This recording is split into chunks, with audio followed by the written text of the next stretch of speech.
Donc oui, je travaille essentiellement sur les cyclones tropicaux, leur formation. Et donc je ne suis pas un climatologue. Donc en fait, je ne vais pas vous présenter des résultats personnels. Mais je pense que c'était intéressant. Enfin, il y a eu pas mal de débats pour savoir si les événements intenses qui sont apparus récemment sont liés ou non au changement climatique. Et donc l'idée de ce séminaire, c'est de vous présenter l'état actuel des connaissances et des méconnaissances du phénomène.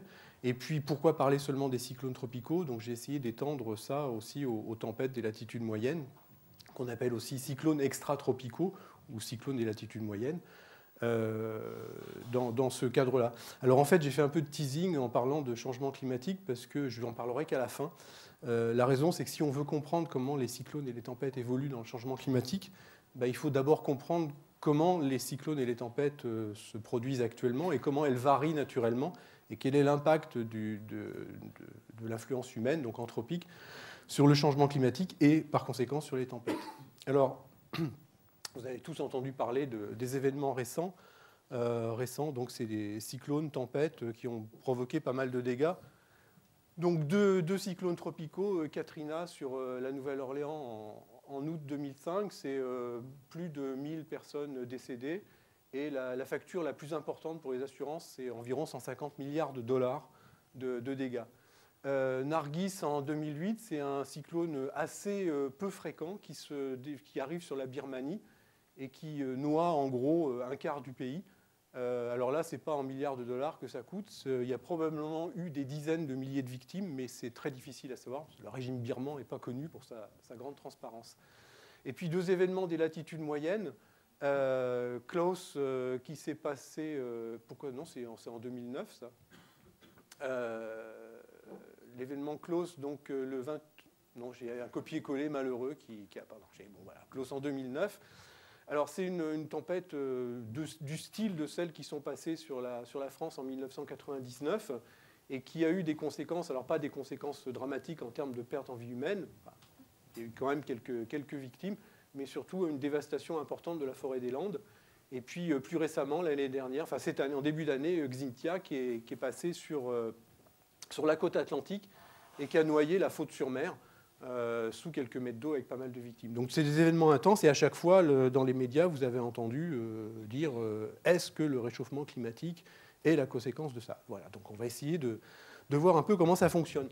Alors le plan d'exposé, je vais vous parler d'abord de la climatologie actuelle de ces phénomènes, leur variabilité naturelle. Hein, si on n'était pas là, ça varierait quand même. Quelques mots sur le changement climatique et leur impact, et puis les conclusions. Alors je voudrais citer aussi, dire qu'à Toulouse, ici, il y a des gens qui sont beaucoup plus compétents que moi sur ces sujets-là, lien entre le climat et ses perturbations. En particulier, il y a eu des travaux à la fois à Météo France, donc au CNRM, par l'équipe de Jean-François Royer, Michel Desquet, Fabrice Chauvin et compagnie, et également au CERFAX, plutôt sur les latitudes moyennes, avec Christophe Cassou, Laurent Terret et d'autres. Et puis, il ne faut pas oublier non plus les travaux à l'IPSL, au LMD et au l'Océan, voilà, plus à l'étranger. Donc je me fais un peu le porte-parole de tout ça, si vous voulez. Alors, qu'est-ce qui différencie un cyclone tropical d'une tempête des latitudes moyennes? Donc, j'utiliserai le terme tempête pour les latitudes moyennes et cyclone tropical pour les cyclones. Bon, tout ça, c'est des cyclones, mais pour distinguer les choses, on fera ça. Alors, les cyclones sont des perturbations atmosphériques qui tirent leur énergie de la chaleur accumulée dans les océans. Au cours de l'été, le soleil arrive sur les océans, les réchauffe, et on a une couche mélangée assez chaude qui descend jusqu'à 40, 50, 100 mètres de profondeur, ça dépend un peu des océans. Et les cyclones vont pomper cette énergie et c'est ce qui leur donne leur puissance. Les tempêtes des latitudes moyennes, si elles peuvent pomper un peu d'énergie dans l'océan, tirent l'essentiel de leur puissance d'une situation différente. C'est les variations horizontales de température associées à des variations verticales du vent. C'est ce qu'on appelle les zones baroclines. C'est là où on a des contrastes de température et de vent. Et deuxième point important qui explique que les cyclones tropicaux ont un impact plus fort, c'est que dans les cyclones, les vents les plus forts sont près de la surface. Donc, alors que aux latitudes moyennes, les tempêtes des latitudes moyennes, les vents les plus forts sont généralement en altitude. On peut avoir des vents forts en surface, mais en moyenne, ils sont plus forts en altitude. Alors, les conditions nécessaires pour obtenir un cyclone, je vous présente ça parce que si on veut voir comment ça évolue dans le futur, il faut comprendre comment ça fonctionne actuellement. Alors, les cyclones, il y a 4 ou 6 conditions. Donc, la première, c'est qu'il faut que l'océan soit assez chaud, puisque c'est là où on va pomper de l'énergie. Alors on considère que dans le climat actuel, c'est une température supérieure à 26 degrés environ sur plus de 50 mètres de profondeur.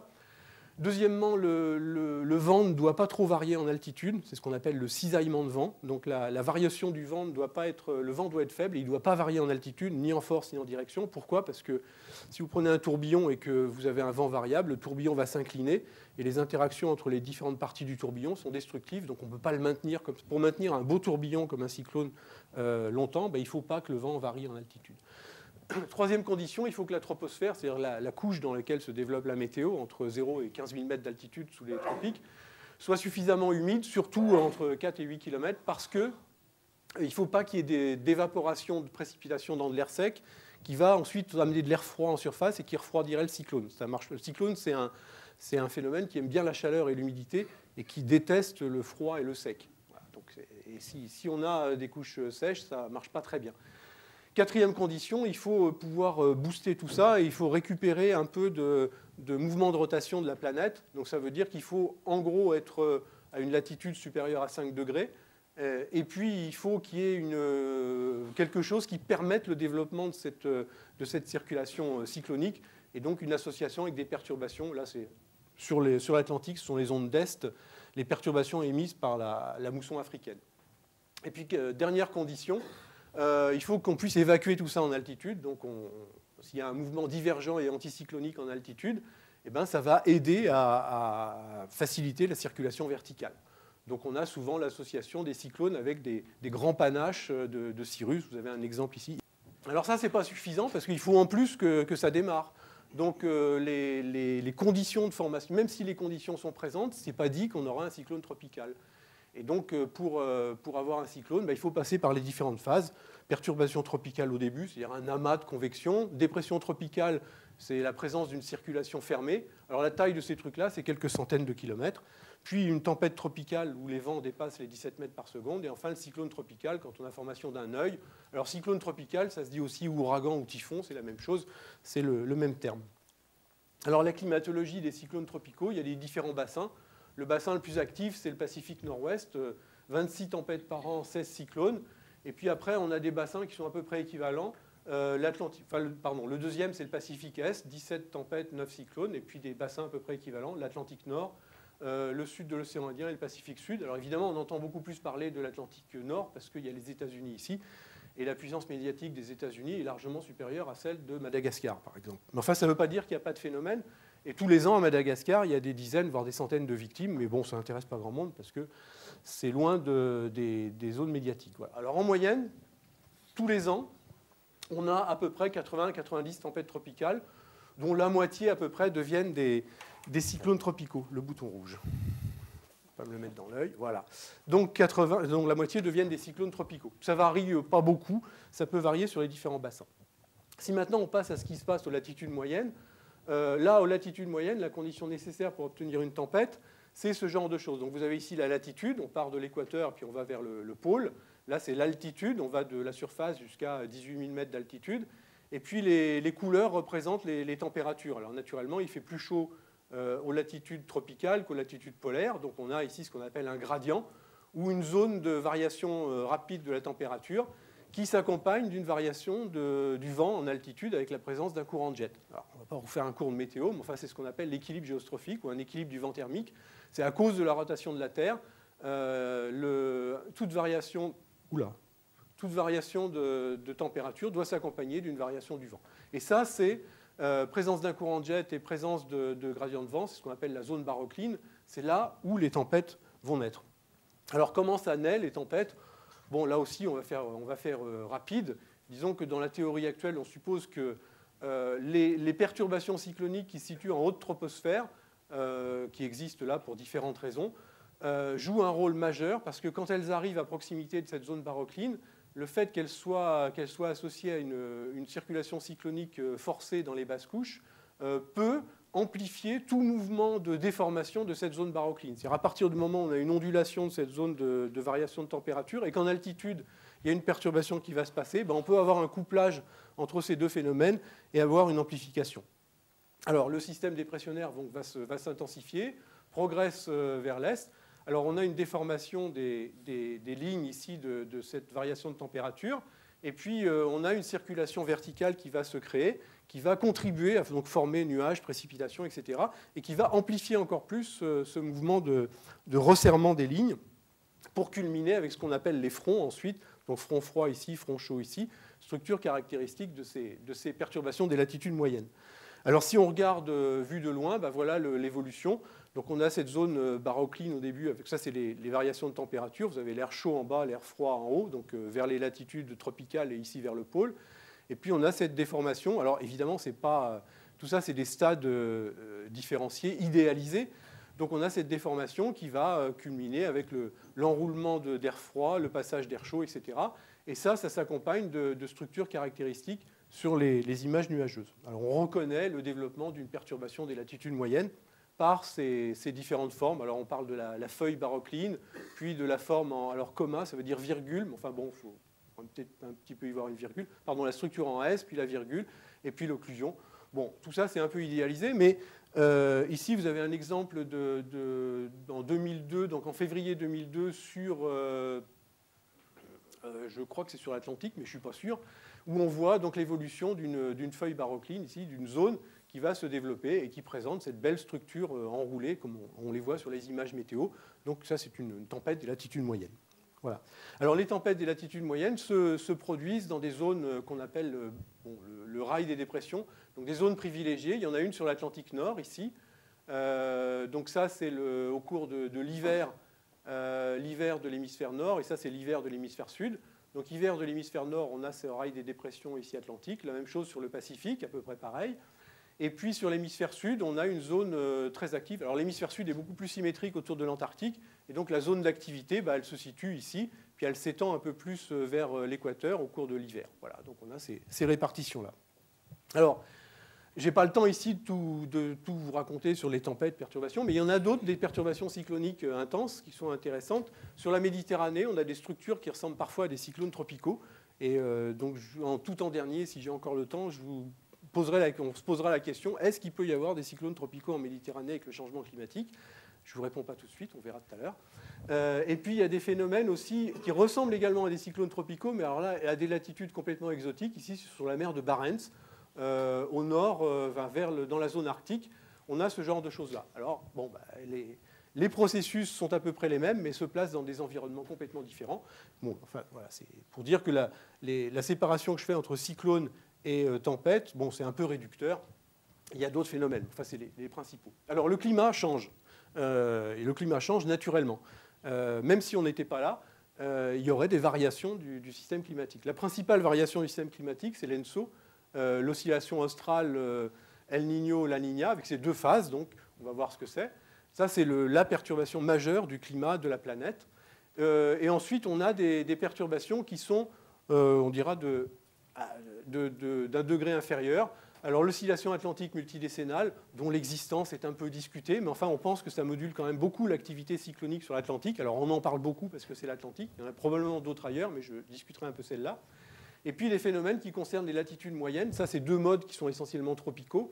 Et ça, c'est des modes qui sont essentiellement des latitudes moyennes. Il y a l'oscillation nord-atlantique, NAO, qui peut être synthétisée en une oscillation arctique. Et c'est à cause de ça, de celle-là, qu'on a eu un hiver pourri. On verra pourquoi. C'est une aberration. L'hiver 2009-2010 a été une aberration, mais c'est un excellent exemple de phase de NAO négative. On verra pourquoi. Et on a la même chose sur l'océan Atlantique, sur le domaine antarctique, avec l'oscillation antarctique AAO. Puis il y en a d'autres. Enfin bon, les climatologues ont une imagination sans fin pour trouver des modes d'oscillation. Alors l'El Niño, je pense qu'il y en a beaucoup d'entre vous qui connaissent. Le Pacifique qu'on présente ici, donc vous avez l'Amérique là, et puis là c'est l'Asie. Le régime normal du Pacifique, c'est les alizés soufflent d'est en ouest, emmènent l'eau de surface du Pacifique Est vers le Pacifique Ouest, et résultat, on a sur le Pacifique Ouest ce qu'on appelle la whirlpool, c'est-à-dire la traduction française c'est la piscine chaude ou la mare chaude, c'est pas très élégant, donc on garde le terme de whirlpool. C'est une énorme zone de quelques milliers de kilomètres de taille qui a des eaux anormalement chaudes par rapport à la moyenne tropicale. Et puis le phénomène El Niño, c'est quand les alizés s'affaiblissent. Et donc comme les alizés s'affaiblissent, on va avoir un déplacement de cette masse d'air chaud vers le centre et vers l'est du bassin. Alors El Niño, c'est un mode couplé en fait d'une perturbation océanique qui accompagne ce déplacement de la zone chaude et de l'atmosphère avec le vent et les précipitations. Donc je ne vais pas rentrer dans le détail, simplement pour dire que El Niño, c'est une anomalie qui va modifier la répartition des températures de surface sur l'océan Pacifique. Et l'océan Pacifique est tellement grand que ça va avoir des conséquences pratiquement mondiales.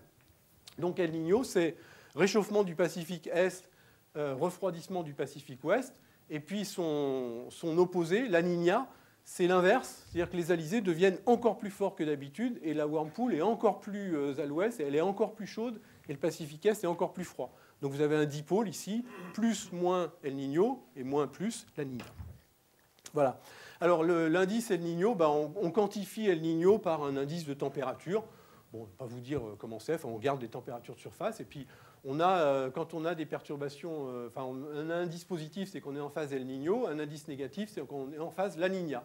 Alors au cours du temps, on voit que c'est un phénomène oscillatoire, mais ce n'est pas un oscillateur régulier, c'est-à-dire qu'il n'y a pas une période spécifique. La période caractéristique, c'est en gros entre 2 et 7 ans, à peu près.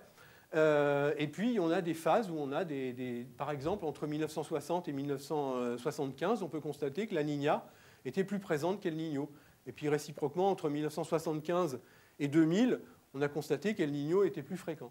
Alors, bon, pour dauber un peu sur mes petits camarades climatologues, je cite souvent les rapports des années 2000 disant que El Niño allait devenir quasiment permanent et que ça allait avoir des conséquences très importantes. Or, on constate que depuis 2000, El Niño, il n'est pas vraiment très vaillant, et c'est plutôt la Niña qui occupe l'actualité.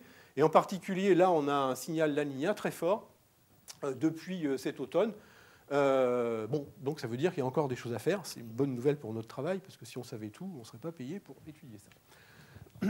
Alors, les conséquences d'El Niño sur l'océan Atlantique. Sur les cyclones de l'océan Atlantique, première chose, on constate, si on fait des statistiques, là c'est les 12 événements El Niño avec une statistique des trajectoires de cyclones en août, septembre, octobre, donc la période la plus intense, et on constate qu'on a ce faisceau de trajectoires. Et si on fait la même chose pour la Niña, on remarque qu'il y en a plus, et généralement les phénomènes sont plus intenses. Alors si on essaye de comprendre ce qui se passe, on peut faire une corrélation entre l'activité cyclonique sur l'Atlantique et puis les perturbations de température de la surface de la mer partout dans le monde. Alors on constate, donc là c'est la corrélation, alors on constate, première chose, que plus l'océan Atlantique est chaud, plus il y a de cyclones tropicaux. Ça va, on arrive à comprendre, parce que les cyclones se développent sur les océans chauds. Et si on regarde un petit peu plus loin, de l'autre côté de l'Amérique, on constate qu'il y a une anticorrélation entre l'activité cyclonique de l'Atlantique et le phénomène El Niño. C'est-à-dire que les cyclones sont plus fréquents sur l'Atlantique quand on a une perturbation de température négative sur le Pacifique Est, et une perturbation de température positive sur le Pacifique Ouest. Ça, c'est une situation La Niña.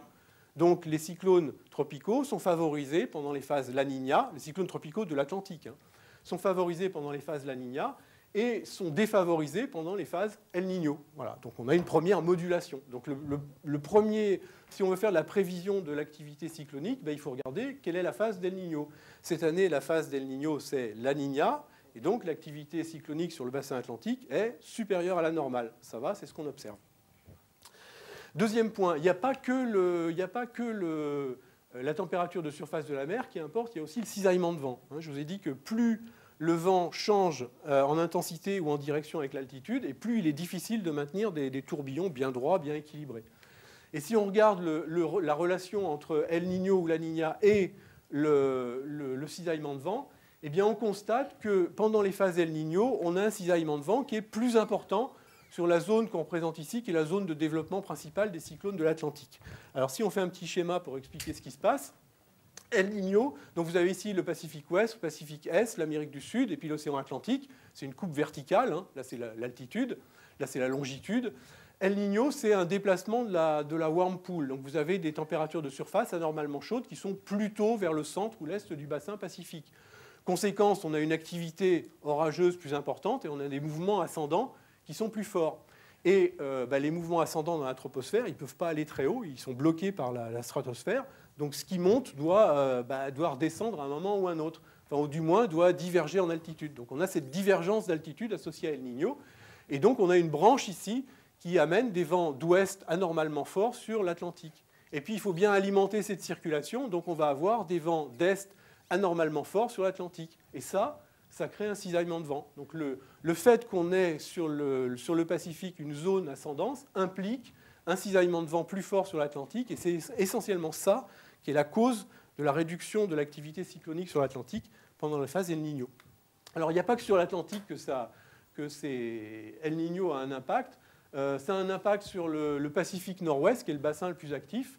Et bizarrement, contrairement à ce qu'on pourrait penser, on va se dire, si c'est la Niña, les eaux du Pacifique Ouest vont être plus chaudes, donc il y aura plus d'activité cyclonique. Eh bien non, ce n'est pas comme ça que ça marche.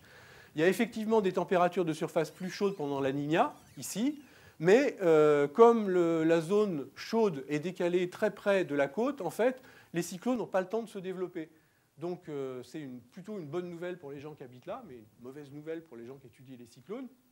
C'est que les phénomènes qui se développent ici se développent près des côtes, mais ne sont finalement pas très très intenses.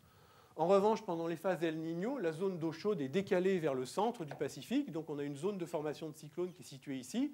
Et là, c'est très intéressant parce que les cyclones ont bien le temps de gagner en intensité, et quand ils arrivent sur les côtes, là, ils font vraiment des dégâts. Donc là, ça devient intéressant. Et puis, on a la même chose sur le Pacifique Sud-Ouest. Pacifique Sud-Ouest, pendant El Niño, on décale vers l'est la zone de formation, et pendant El Niño, on a par exemple des cyclones en Polynésie française. Ça n'existe que pendant les phases El Niño, et encore les phases El Niño extrêmes. En revanche, pendant la Niña, on décale tout ça vers l'ouest, et on a une activité un peu plus forte ici. Voilà.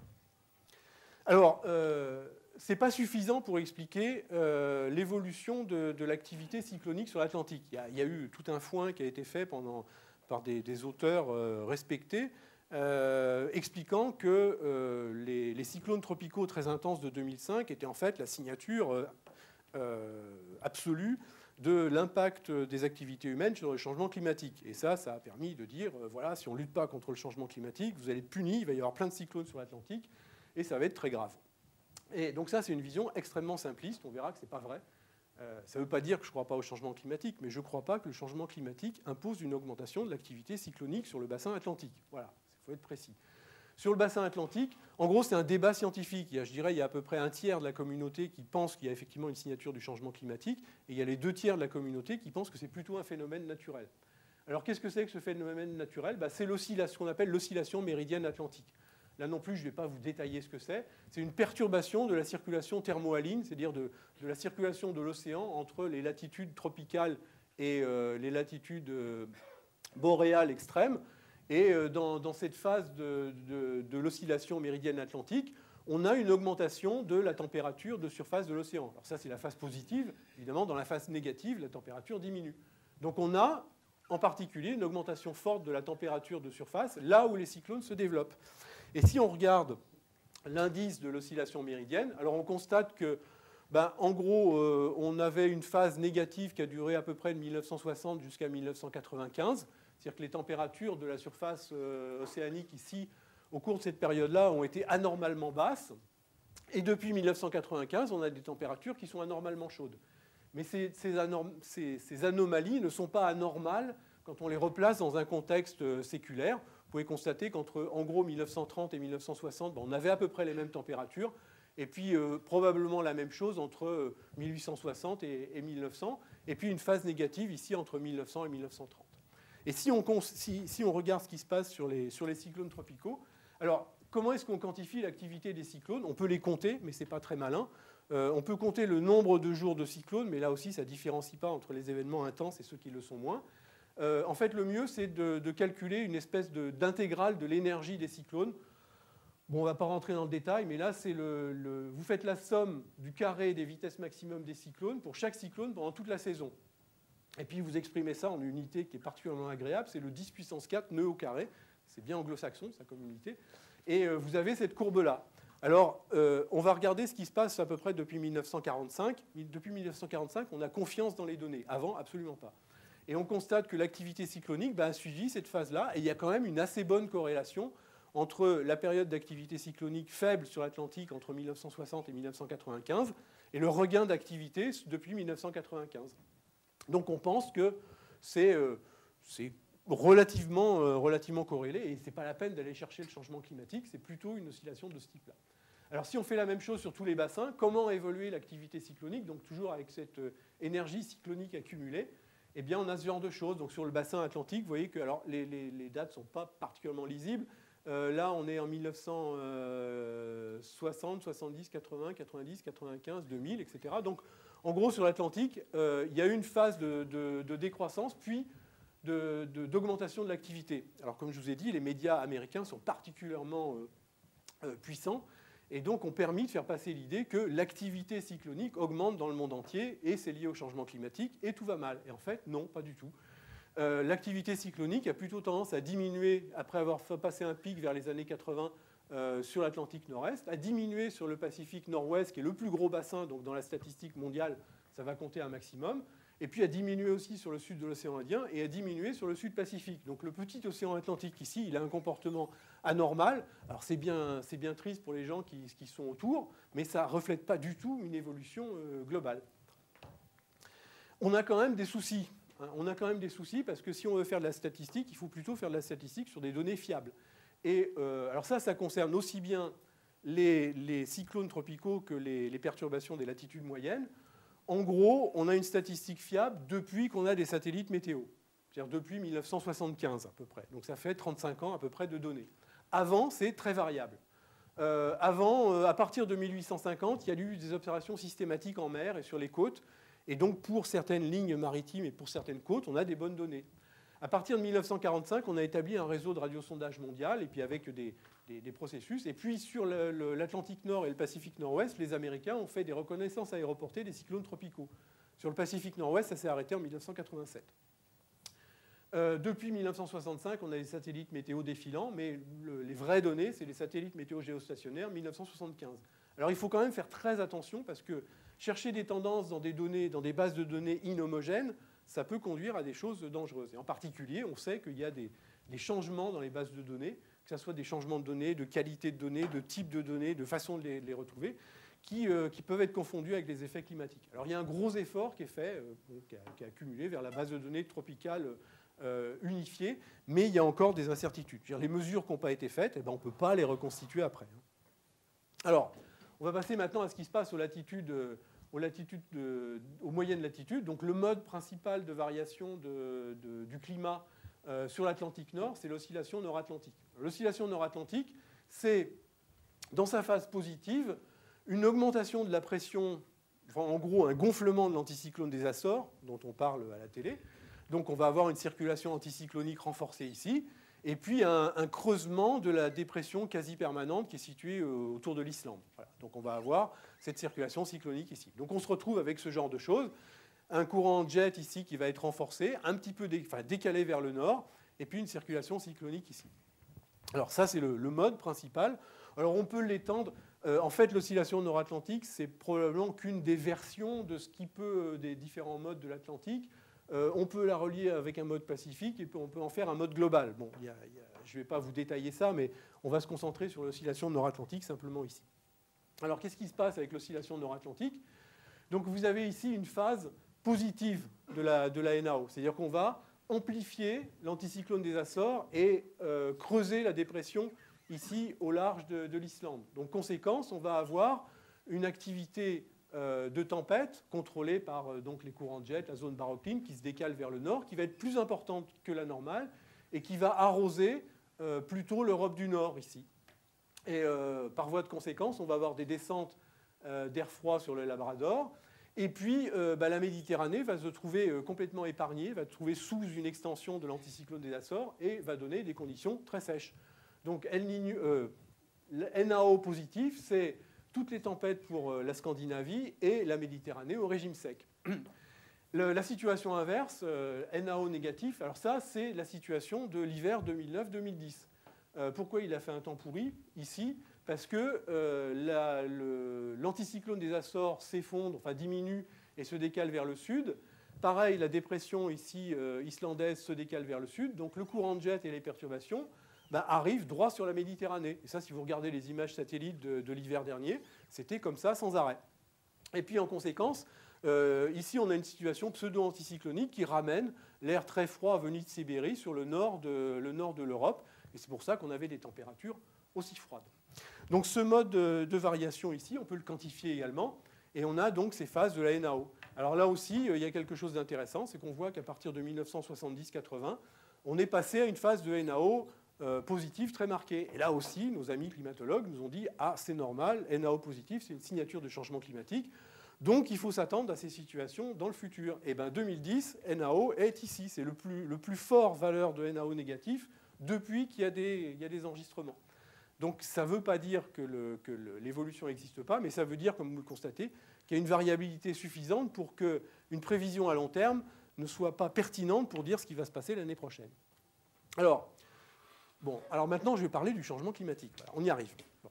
Alors, premièrement, le climat change avec les activités humaines. Donc moi, je suis quelqu'un d'orthodoxe. Je suis ce que dit le GIEC. J'y crois. Je dis toujours qu'on peut toujours croire on peut penser que la Terre est plate et que le Soleil tourne autour de la Terre. D'ailleurs, c'est ce que nos yeux nous disent. Et on a tout à fait le droit de dire ça. Par contre, quand on essaye de défendre ça en public, évidemment, on devient assez ridicule rapidement quand on est confronté avec des gens qui ont les connaissances pertinentes. Changement climatique, c'est la même chose. On peut dire ça n'existe pas. La preuve, c'est que l'hiver dernier, il a fait très froid, donc il n'y a pas de changement climatique. On a le droit, chacun a le droit de dire ce qu'il veut, mais scientifiquement, ça ne tient pas le coup. Alors le changement climatique, il vient de l'augmentation considérable du contenu atmosphérique en gaz à effet de serre. Alors les principaux, le dioxyde de carbone, le méthane, les oxydes nitreux, etc. Et donc ça s'est amené d'une augmentation régulière des températures sur les différents domaines.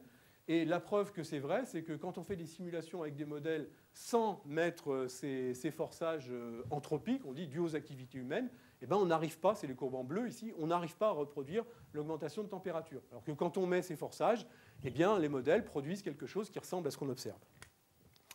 À l'échéance du XXIe siècle, donc 2020, 2029 et puis 2090, 2099, on a eu un réchauffement global qui dépend des scénarios. Alors les scénarios, ça dit combien on va libérer de gaz dans l'atmosphère, comment on va améliorer la société. Je ne vais pas les détailler, simplement ça amène une certaine incertitude. Ce qu'on remarque, c'est que le monde se réchauffe, il n'y a pas de température négative, il n'y a pas de variation de température négative, donc tout le monde se réchauffe. Et puis le réchauffement, il est plus marqué, 1, sur les zones continentales, et 2, surtout, sur les régions des hautes latitudes, surtout dans l'hémisphère nord, un petit peu dans l'hémisphère sud. Alors ça, on peut imaginer que ça a une conséquence sur laquelle on reviendra tout à l'heure. Si on réchauffe fortement les régions boréales, eh bien, la zone de transition de température, elle va avoir du mal à rester où elle est. Elle va avoir tendance à aller plutôt vers le nord. Donc ça veut dire que l'activité des tempêtes, on peut imaginer qu'elle va se trouver un peu décalée. Alors, première chose qu'on peut dire, c'est un raisonnement simpliste va nous dire l'atmosphère est plus chaude, donc il va y avoir plus de développement nuageux, plus d'activité convective, plus d'orages, et il va pleuvoir beaucoup plus. Eh bien non, pas du tout. Pourquoi ? Parce que d'une part, premièrement, le réchauffement de la température, il est plus marqué en haute atmosphère qu'en basse atmosphère. Et ça, c'est très mauvais pour le développement des mouvements verticaux associés à la convection ou à d'autres choses. Ce qui veut dire que, bien que l'atmosphère se réchauffe, les mouvements verticaux vont être moins importants. En revanche, ils vont pouvoir se développer un peu plus haut, parce que ce réchauffement, en fait, il va faire gonfler la troposphère, et la stratosphère va se retrouver un peu décalée vers le haut. Donc on va avoir des nuages qui vont être plus hauts, mais moins puissants. Alors ça, c'est... Bon, là encore, c'est des résultats basés sur des modèles. Il y a des différents résultats sur les différents modèles. Je ne vais pas les commenter, mais c'est en moyenne ce qui ressort. Deuxième point, si on regarde l'humidité, on constate que l'humidité relative ne change pas. Alors qu'est-ce que c'est que l'humidité relative ? C'est le rapport entre l'humidité de l'air et la valeur à saturation. Bon, ici, dans la pièce, il doit faire, je ne sais pas, peut-être qu'au début, il y avait 60% d'humidité, et maintenant, il y en a 80%, parce qu'on émet de l'eau. Alors, la première idée qui vient à l'esprit, c'est « oulala, on va augmenter la température de 3 degrés, ce qui fait que la limite de 27 degrés pour créer des cyclones elle va se trouver beaucoup plus étendue, et donc il va y avoir des cyclones partout. Enfin, du moins, à des endroits où il n'y en avait pas actuellement. » Et bien ça, ce n'est pas vrai non plus. Pourquoi ce n'est pas vrai ? D'une part, parce que, comme on l'a vu tout à l'heure, en fait, les cyclones, c'est lié à la convection atmosphérique, et la convection atmosphérique ne sera pas plus efficace, ça serait même moins efficace, parce que l'atmosphère en haut se réchauffe plus que l'atmosphère en bas. Donc ça bloque les développements verticaux. Et deuxième point, ce n'est pas parce qu'on a une température de surface de la mer qui est représentée ici, donc entre 15 et 35 degrés, ici, c'est pas parce qu'on a cette température de surface de la mer plus chaude qu'on va avoir des cyclones plus intenses. Là, c'est une statistique sur les données disponibles de la relation entre la température de surface de la mer et le vent maximum. Donc on voit que plus la température de surface de la mer augmente, plus il y a des possibilités d'avoir des cyclones intenses, par exemple 80 mètres par seconde ici sur le Pacifique Ouest, pour des températures de 30 degrés. Mais ce qu'on constate aussi, c'est qu'il y a une variabilité. C'est-à-dire qu'avec 30 degrés, on peut avoir des cyclones très faibles. Et cet écart augmente. Donc la réalité de la réalisation du potentiel de développement cyclonique, eh ben, il faut quand même reconnaître qu'on ne le connaît pas. Voilà, il n'y a pas de théorie qui permet d'expliquer pourquoi est-ce qu'on a ce genre de choses-là. Donc c'est encore un sujet de recherche qui nous fait gagner notre vie. Alors, comment est-ce qu'on estime l'activité cyclonique? Donc, aux latitudes tropicales et moyennes à partir des modèles de changement climatique. Premièrement, on peut travailler avec des indices de cyclogénèse. C'est-à-dire qu'on va identifier les conditions environnementales qui permettent le développement soit des cyclones tropicaux, pour les températures de la mer, l'humidité, etc., soit des tempêtes avec, par exemple, un gradient de température, la présence d'un courant de jet. Et puis, on va identifier ça dans les modèles et on va dire ces conditions sont favorables au développement des cyclones tropicaux ou des tempêtes. Et on va parler d'indice de cyclogénèse. Alors, c'est un potentiel de développement. Ça ne veut pas dire qu'on le réalisera, mais on peut étudier l'évolution de ce potentiel. Et puis, on peut faire autre chose aussi, c'est compter les perturbations cycloniques. Parce que ces modèles numériques, surtout maintenant ceux qui existent, ont des résolutions qui varient entre, pour les plus précis d'entre eux, c'est 20 km et jusqu'à 200 km. Ils arrivent à former des perturbations cycloniques qui ressemblent un petit peu aux cyclones tropicaux et aux tempêtes des latitudes moyennes. Et donc, si on adapte les critères d'identification, on peut compter ces perturbations. Et si on fait des comparaisons entre le modèle qui tourne pour l'état présent et le modèle qui tourne pour le futur, on peut avoir une estimation de l'intensité. Alors, tout ça, c'est des estimations, c'est sujet à discussion. Bon, mais c'est ce qui nous permet de le voir. Alors, voyons ce qu'on observe. Si on prend les modèles climatiques maintenant et qu'on essaye de calculer l'activité cyclonique, alors cette fois avec des indices, alors vous avez ce qu'on appelle la best track, c'est la réunification des données calibrées, qualifiées, etc., mondiales. Donc, il vous montre l'activité moyenne avec les différents bassins, Atlantique, Pacifique Est, Pacifique Nord-Est, Indien et Pacifique Sud. Et puis là, vous avez différents modèles, donc, dont celui du CNRM, ici à Toulouse. On voit que, il donne des résultats qui sont corrects, mais quand on regarde dans le détail, je ne voudrais pas accabler nos amis du CNRM, mais au niveau du Pacifique Sud-Est, franchement, et du Pacifique Nord-Est, il y a des progrès à faire. Mais pour d'autres, vous en avez d'autres, celui-là, du XIRO, par exemple, qui n'a pratiquement pas d'activité, ou CCSM3, qui n'a pratiquement pas d'activité atlantique. Bon. Alors, ce qu'il faut faire, c'est prendre bien conscience des différences entre la réalité et le modèle, et puis ensuite comparer le modèle du futur par rapport au modèle présent, tout en ayant en tête cette différence. C'est une démarche intellectuelle qui est assez difficile. Alors, qu'est-ce que donne le futur? Voilà ce que donne le futur. Donc en rouge, c'est une augmentation du nombre d'événements. Alors c'est en nombre d'événements par 5 degrés par carré et par an. Enfin, ce n'est pas très important. Rouge, il y en a plus. Bleu et vert, il y en a moins. Donc que donnent ces modèles? Ils montrent des résultats un peu différents. Le CNRM, par exemple, montre une augmentation de l'activité sur le Pacifique, alors que le CCM3, lui, montre une diminution. Mais comme il ne donnait pas les mêmes résultats dans le présent, lequel a raison? Ça, c'est une discussion intéressante. Alors on peut dire aussi, oui, mais ça, c'est avec des indices. Et qu'est-ce qui se passe quand on compte? Quand on compte, voilà ce qu'on obtient. Là, vous avez l'état présent. L'état présent, c'est pas trop mauvais. Le modèle représente à peu près, donc intégré sur une dizaine d'années, représente à peu près une statistique. Et puis si on regarde ce qu'il donne dans le futur, on obtient ça. Alors on montre que ça diminue ici, que là, ça a plutôt tendance à augmenter, et que ça augmente là. Le problème, c'est que les tendances sont à peu près les mêmes, mais elles sont quand même assez différentes d'un modèle à l'autre. Alors si on fait le bilan de tout ça, donc les modèles climatiques ne sont pas tous d'accord, mais il y a quand même des tendances. Alors la tendance principale, c'est que globalement, l'activité cyclonique va diminuer. En moyenne, on peut dire que l'activité cyclonique du futur, ça sera à peu près 80%, plus ou moins 10% de celle qui existe actuellement. Mais c'est assez variable suivant les bassins. En particulier, il y a des bassins pour lesquels il y aura très certainement une diminution, Pacifique Nord-Est, Indien Sud, Pacifique Sud. Et puis il y a des bassins sur lesquels on ne peut pas dire grand-chose, le Nord indien, parce qu'il y a tellement peu d'événements que les statistiques ne sont pas fiables sur ces tellement peu d'événements. Et il y en a deux sur lesquels il y a quand même des variations importantes. Alors on pense que sur l'Atlantique, il y aura probablement une petite augmentation. Enfin, les modèles convergent vers une petite augmentation. Alors entre 158% et 63%. Bon, bah, prenez ce que vous voulez. Et sur le Pacifique Nord-Ouest, c'est encore pire, puisque certains modèles montrent une très forte augmentation, 164%, et d'autres une très forte diminution, 62%. Que dire? Bah, ce qu'on peut dire, c'est en gros, c'est ça. Et le reste, il faut dire, on ne sait pas. Voilà. Alors, pourquoi c'est compliqué sur l'Atlantique, par exemple? Eh bien, sur l'Atlantique, comme je vous ai dit, il y a une corrélation forte entre l'activité cyclonique et les perturbations de température locales et sur le Pacifique. Alors ça, c'est une identification du mode du réchauffement climatique sur 20 ans de données qui montre la structure de ce réchauffement climatique sur l'océan global. Donc ici, vous avez la structure donc, montrant que le réchauffement se fait essentiellement ici sur l'Atlantique, sur le Pacifique Est et central, et puis sur l'océan Indien. Alors c'est propre à ce modèle, il y a d'autres résultats pour d'autres modèles. Et puis si on regarde l'indice de ce truc-là, on voit que l'augmentation, elle commence en 1900, elle stagne un peu dans les années 40, et puis elle repart après en 1970, qui est à peu près ce qu'on a.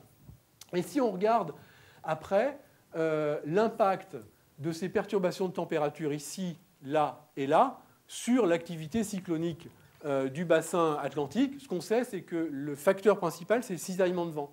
Donc on essaye de comprendre comment ces perturbations de température sur les différents bassins sont liées à des cisaillements de vent. On constate que quand on augmente la température sur l'Atlantique, ici, on diminue le cisaillement de vent. Donc ça, c'est très bien. Plus la température est chaude, plus le cisaillement de vent est faible, donc plus les cyclones vont être intenses. C'est parfait. En revanche, une augmentation de température sur le Pacifique Est ou sur l'océan Indien s'accompagne d'une augmentation du cisaillement de vent sur cette zone-là. Donc la question, pourquoi est-ce qu'il y a tant de différences sur les résultats liés à l'activité cyclonique atlantique, c'est que certes, l'activité va augmenter en relation avec l'augmentation de la température ici, mais elle devrait aussi diminuer en relation avec l'augmentation des températures là. Donc si un modèle a plus de réchauffement ici que là et là, il va augmenter les cyclones. Si un modèle a plus de réchauffement ici et là, il va diminuer les cyclones. Lequel a raison? Personne ne le sait. Voilà. Alors bon, sur le Pacifique aussi, c'est pareil. Alors s'il y a un point quand même important, ça c'est une statistique du nombre d'événements en fonction des vitesses. Donc vous avez la statistique actuelle qui est représentée ici en noir. Alors la statistique, c'est un run climatique avec les conditions actuelles, donc qui montre... alors s'il y a une différence par rapport à la réalité, mais c'est pris comme référence pour les études du changement climatique. Et si on regarde comment se répartit cette statistique dans le changement climatique, on a cette courbe-là. Donc première remarque, la courbe rouge est en dessous de la courbe noire, ce qui veut dire qu'il y aura moins de cyclones. C'est ce que je vous ai dit, c'est à peu près 80% d'activité. On réduit l'activité cyclonique. En revanche, il y a un truc qui inquiète un peu, c'est ça. On voit que cette courbe, la répartition d'intensité des cyclones dans le changement climatique se décale vers les valeurs extrêmes. Alors, la conclusion de ça, c'est qu'il y aura probablement moins de cyclones, mais certains pourront être plus intenses. Maintenant, la question, c'est est-ce que ça, c'est fiable? Ce n'est pas absolument évident. On a des indices quand même, c'est que c'est d'autant mieux représenté que les modèles ont une résolution fine. C'est-à-dire que plus le modèle est précis, plus il montre ce genre de choses. Donc on pense que c'est quand même assez significatif, mais enfin, il faudra quand même améliorer. Alors, sur les latitudes moyennes, qu'est-ce qui va se passer? Première chose, on va regarder comment varie NAO, puisque NAO, c'est le contrôle principal de l'activité des tempêtes. Alors ici, vous avez en noir NAO du XXe siècle. Donc on a la phase NAO négative jusqu'en 1960-70, et puis NAO positive récemment. Alors on ne montre pas le trou en 2010, là ça s'est arrêté en 2000. Et les runs de changement climatique, donc avec les différents scénarios, ici, montrent ce genre de choses. Donc on voit ce que je vous ai dit tout à l'heure, c'est-à-dire que NAO va être probablement de façon préférentielle en phase positive au cours du changement climatique. Alors, si c'est en phase... Alors, on observe aussi la même chose sur l'hémisphère sud avec l'oscillation antarctique. C'est-à-dire qu'on a un décalage vers le pôle de cette activité. Ça, c'est lié au fait que les régions des hautes latitudes se réchauffent plus que les basses latitudes. Donc, la zone de gradient de température qui est nécessaire pour former les cyclones, elle va se décaler vers les pôles. Alors, quelle variation on a? Donc ici, vous avez l'hémisphère nord. C'est un peu difficile de voir. Si vous avez de bons yeux, vous pouvez reconnaître l'Europe ici, l'Afrique du Nord, l'Amérique du Nord est là, et puis l'Asie est ici. Et ça, c'est la variation d'activité des perturbations des latitudes moyennes. Donc en rouge, c'est une augmentation, en vert, c'est une diminution. Donc on va regarder que ce qui nous concerne, le reste on s'en fout. Sur l'Atlantique Nord, eh ben, on a une diminution de l'activité sur l'Atlantique Nord, sur l'Atlantique des latitudes moyennes, et une très forte diminution sur la Méditerranée. En revanche, on a une augmentation sur les îles britanniques et vers la Scandinavie. Et puis même chose, alors c'est encore plus impressionnant sur l'hémisphère sud, vous avez l'Antarctique ici, et on voit deux couronnes, une diminution ici aux latitudes pas très élevées, et puis une augmentation proche du continent antarctique, c'est dû aussi à ce déplacement de la zone barocline. Et là, à nouveau, même chose, si on regarde les intensités, eh ben, on a des soucis à se faire. Les courbes en noir, c'est l'hémisphère nord, en gris, c'est l'hémisphère sud, en très plein, c'est le XXe siècle, et en très pointillé, c'est le XXIe siècle. Et qu'est-ce qu'on remarque? Si on fait des zooms sur les extrêmes, eh bien, on constate que les courbes pointillées sont un petit peu au-dessus des extrêmes, en intensité de vent et à la fois en taux précipitant. Alors, c'est plus marqué en précipitation. Conclusion, c'est on a des perturbations des latitudes moyennes qui vont se développer probablement plus au nord. Certaines seront plus intenses, mais la plupart amèneront des précipitations plus importantes. Alors, est-ce que c'est une bonne ou une mauvaise nouvelle? Ça, je vous laisse le soin de le voir. Si j'ai 2 secondes, je peux vous parler de la Méditerranée. Non, je n'ai pas 2 secondes. Et alors, la question, si, on va quand même en parler. La Méditerranée, qu'est-ce qui va se passer?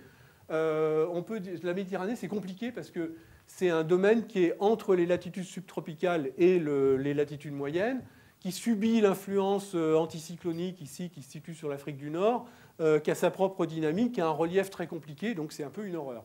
Alors le problème des modèles de climat, c'est que pour résoudre correctement la Méditerranée, il faut une résolution spatiale qui est au moins d'une vingtaine de kilomètres, si on veut dire quelque chose de sensé. Alors on commence à avoir ce genre de choses. Alors là, c'est une étude qui date de 2002, qui est un peu ancienne, mais qui a séparé la Méditerranée en plusieurs régions, la façade atlantique, l'Afrique du Nord, Méditerranée ouest, Méditerranée est.